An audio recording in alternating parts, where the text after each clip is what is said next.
Good morning, class 7th. It is your history chapter, chapter 6, Town Traders and Craftsmen. Let's start your chapter. A number of towns developed during the medieval period in different parts of India. Medieval period के दौरान जो 7th में आप पढ़ रहे हैं वो आप मध्य युगीन जो भी प्रोग्रेस हुई उस समय पर, जो भी बना उस समय पर, वो आपका मिडिवल पीरियड में जो हुआ वही आप पढ़ रहे हैं 7th क्लास में। तो बहुत सारे कस्बे और शहर जो हैं वो डेवलप्ड हुए मध्य युगीन समय में भारत में। These towns carried out important functions, और ये जो टाउन थे ये इनके जो है बहुत सारे फंक्शंस थे, यानी कि बहुत सारे महत्वपूर्ण ये बहुत ज़्यादा महत्वपूर्ण थे अपने कार्यों के मैटर में भी। दे सर्व्ड एज कैपिटल टाउन और administrative centres, temple towns, pilgrimage centres, commercial towns और पोर्ट टाउन्स। अलग अलग टाउन्स की अलग अलग इम्पोर्टेंस थी। जैसे कि इसमें दिया गया है, दे सर्व्ड एज कैपिटल टाउन्स, कुछ जो थे वो कैपिटल सिटी थी, कैपिटल टाउन थे। कुछ जो है प्रशासनिक केंद्र थे, एडमिनिस्ट्रेटिव सेंटर्स थे। कुछ टेम्पल टाउन्स थे, यानी कि जहाँ पर ज़्यादा टेम्पल्स थे वो उसको टेम्पल्स टाउन के नाम दिया गया। पिलग्रिमेज सेंटर्स, यानी कि जहाँ पर तीर्थयात्री जो रिलीजियस पर्पज़ से आते हैं, धर्म के पर्पज़ से आते हैं, कुछ टाउन जो थे उसके हिसाब से बहुत ज़्यादा महत्वपूर्ण थे। कमर्शियल टाउन, कहीं पर जो है व्यापार बहुत अच्छा होता था या वहाँ पर चीज़ें जो है प्रोडक्ट होती थी बहुत ज़्यादा, तो कुछ जो है कमर्शियल टाउन के नाम से जाने जाते हैं और कुछ पोर्ट टाउन के नाम से भी जाने जाते हैं।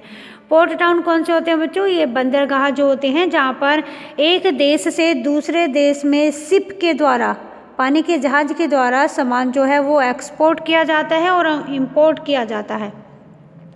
सम towns combined many of these features, कुछ टाउन्स ऐसे थे, कुछ तो ऐसे थे जो अलग अलग महत्व के थे, लेकिन कुछ ऐसे थे जिसमें एक से ज़्यादा फीचर्स भी थे। जैसे कि इन्होंने एग्जांपल दिया है, Ajmer was both a religious and N administrative centre, कि अजमेर जो था उसका धार्मिक महत्व भी था और वो प्रशासनिक केंद्र भी था। The city of Delhi was the main administrative centre during the medieval period, मध्ययुगीन समय में जो दिल्ली शहर था वो एक बहुत ही महत्वपूर्ण, मेन मीन्स मुख्य प्रशासनिक केंद्र रहा। It served as the capital city under many Indian kings, और ये कैपिटल सिटी रहा, राजधानी रहा बहुत सारे भारतीय राजाओं के समय पर, and during the British rule as well, और अंग्रेजी शासन के दौरान भी। Capital towns or administrative centers, the place where the medieval rulers held court, developed into towns and became the centers of administrations. वो जगह जहाँ पर मध्य युगीन जो शासक थे उन्होंने अपने कोर्ट जो है डेवलप किए, अपने दरबार बनाए शहरों में, कस्बों में, और उसको जो है प्रशासन का केंद्र बना दिया। These were the capital town और एडमिनिस्ट्रेटिव सेंटर्स, इनको ही कैपिटल टाउन या प्रशासनिक सेंटर कहा जाता है, जहाँ पर कोई भी प्रशासन को चलाने वाली जो कार्य जहाँ पर होते थे वहाँ पर, जैसे कि आपका दिल्ली है, आगरा है, लाहौर, क्योंकि उस समय तो लाहौर भी जो था वो भारत में था, थानेश्वर और हम्पी वर सम इम्पोर्टेंट कैपिटल टाउन, ये कुछ मुख्य कैपिटल टाउन थे, यानी कि राजधानियाँ थी।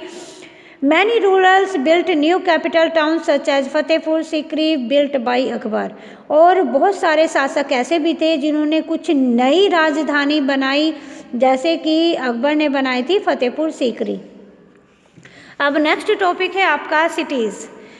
Cities like Lahore, Delhi, Agra, Ahmedabad, Allahabad were very prosperous, कुछ शहर जो थे जैसे कि आपका लाहौर, दिल्ली, आगरा, अहमदाबाद और इलाहाबाद, ये बहुत ज़्यादा प्रोस्पेरियस थे। प्रोस्पेरियस समृद्धशाली, यानी कि वहाँ पर काफ़ी पैसा था। They had a strong Islamic character and were marked by a presence of palace, fort, mosque, tomb, madrasas, bazaars and series। अब ये जो ये बहुत ज़्यादा स्ट्रॉन्ग इस्लामिक करैक्टर्स भी थे। इस्लामिक करैक्टर क्यों थे बच्चों? क्योंकि जब मुग़ल जो थे जब से भारत में आए तो मुसलमानों का शासन जो है यहाँ पर स्थापित हो गया था, तो उन्होंने अपने ही कल्चर के यहाँ पर क्या बनवाए थे, महल बनवाए, मस्जिदें बनवाई और गुंबदें बनवाई, मदरसे वगैरह बनवाए और बाज़ार वगैरह जो है उन्होंने वहाँ पर बनवाए। There was a hierarchy in the size of town, और जो टाउन का जो साइज़ होता था वो चला आ रहा था, जो पहले से चला आता था, या तो उसी को वो एज इट इज़ रखते थे या उसमें कुछ चेंज करते थे। The smallest town were the qasbas, कस्बा कहते हैं जिसको, which were basically village with a market called mandi. और जो छोटे छोटे टाउन्स होते थे जिसको कि कस्बा भी कहा जाता था, ये कस्बे क्या होते थे बच्चों, जैसे हम अब टाउन को कहते हैं ना कस्बा, तो ये होते थे, ये बेसिकली जो है विलेज ही होते थे, लेकिन यहाँ पर मंडी लगती थी, एक मार्केट होता था जहाँ जिसको कि मंडी कहा जाता था, वो वहाँ पर लगती थी। तो इन ऐसे टाउन्स को जो छोटे छोटे होते थे, बहुत ज़्यादा छोटे होते थे, उनको कस्बा कहा जाता था। The larger town were the district head quarter called Pargana, और जो बड़े, लार्जर मीन्स बड़े जो टाउन होते थे उनको जिला हेड क्वार्टर कहा जाता था, यानी कि परगना कहा जाता था। And then there were provincial and imperial town like Agra, Delhi and Lahore, और फिर जो है कुछ राजधानी वाले, प्रोविंशियल स्टेट वाले जो है टाउन थे, जैसे कि आपका आगरा हो गया, दिल्ली और लाहौर हो गया। स्मॉल टाउन कौन से थे? Small town probably emerged from large village, जो विलेज थोड़े साइज में बड़े थे, मतलब विलेज के तौर पर तो वो बड़े थे, लेकिन टाउन के हिसाब से वो कैसे थे, छोटे थे।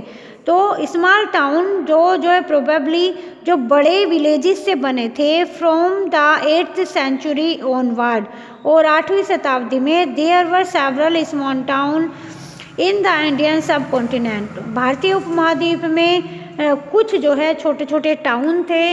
Usually had open public spaces, people from nearby villages brought there produce to sell, और ये ऐसे टाउन थे बच्चों की जहाँ पर आसपास के जो विलेज थे उनके लोग यहाँ पर अपना सामान जो है लाते थे और उसको सेल करते थे, बेचते थे। क्यों? क्योंकि वहाँ पर मंडी लगती थी।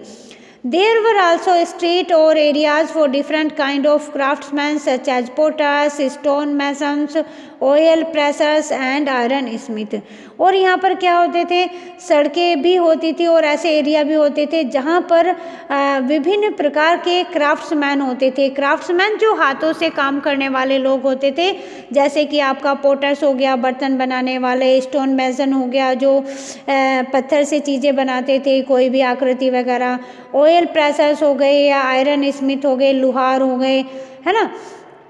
While some traders lived in the town, कुछ ट्रेडर्स जो थे, वो व्यापारी जो थे, वो टाउन में भी रहते थे। Some of them had to travel to buy local product and sell product from far away places, और कुछ लोग क्या करते थे, यहाँ पर यात्रा करके आते थे इन जगहों पर, अपने यहाँ पर जो है सामान यहाँ से खरीदते भी थे, बाई लोकल प्रोडक्ट, यहाँ के लोकल प्रोडक्ट को खरीदते भी थे, और दूसरी जगह से प्रोडक्ट ला करके उनको सेल भी करते थे। Usually the local zamindar was given the right to levy tax on the traders, artisans and on the articles of trade, और प्रायः क्या हुआ करता था कि जो वहाँ के उस समय लोकल जमींदार होते थे, यानी कि जमींदार जिनके पास, जमींदार किसे कहते थे, जिनके पास काफ़ी ज़मीन होती थी, पैसे वाले होते थे, है ना, वो क्या करते थे, वो उनको राइट दे देते, अधिकार देते थे, और उनके ऊपर जो है टैक्स लगाते थे, लेवी टैक्स नाम से लगाते थे। किसके ऊपर? जो व्यापारी वहाँ करके अपना सामान बेचते थे और खरीदते थे, या आर्टिसियंस कलाकार जो है अपने हाथ का बना सामान वहाँ पर खरीदते या बेचते थे, या और भी जो भी व्यापार होता था। Sometimes the right to collect these taxes and the duty to look after the market was given to the local temple authorities by the rulers, और कुछ समय बाद क्या होता है बच्चों, जो शासक थे, रूलर्स थे उस समय के, उन्होंने ये जो टैक्स लगाने की और टैक्स को कलेक्ट करने की जो जिम्मेदारी थी, जो रेस्पॉन्सिबिलिटी थी, वो इन्होंने किसको दे दी थी? वो टेम्पल अथॉरिटीज़ को दे दी थी। जो वहाँ पर टेम्पल चलाते थे, यानी कि जो पुजारी हुआ करते थे या जिसका टेम्पल होता था, वो ही वहाँ पर टैक्स कलेक्ट करते थे।